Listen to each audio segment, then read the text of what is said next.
كان أبي رحمة الله عليه يكتب كتابا أيام زمان، ما كان في رسائل تلفون ولا كذا، رسالة. نعم.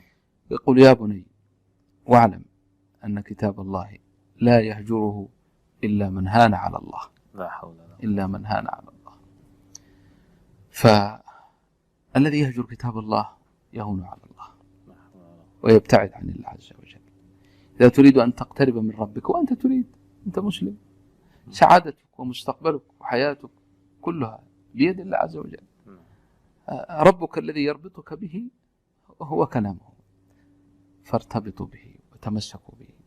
من من الله عليه بحفظ القرآن أوصيه بأن لا يفلت منه، وأن يتعاهده كما وصانا رسول الله صلى الله عليه وسلم بكثرة التكرار والقراءة والمداومة عليها.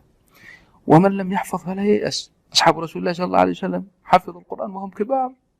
لا تقول والله أنا كبرت وأنا نجتهد. وما من أحد يعني يصدق النية ويطلب من الله حفظ كتابه إلا وهب الله له هذا الكتاب وأعطاه إياه.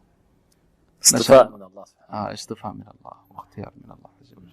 نسأل الله أن يوفقنا وأن يرزقنا حقيقة ما نقول، وأن يمكننا بفضله ورحمته من تدبر الكتاب، تدبر كتاب الله وتعلمه وتعليمه، وأن يجعلنا من الذين اصطفاهم واختارهم وجعلهم خير هذه الأمة. خيركم من تعلم القرآن وعلمه.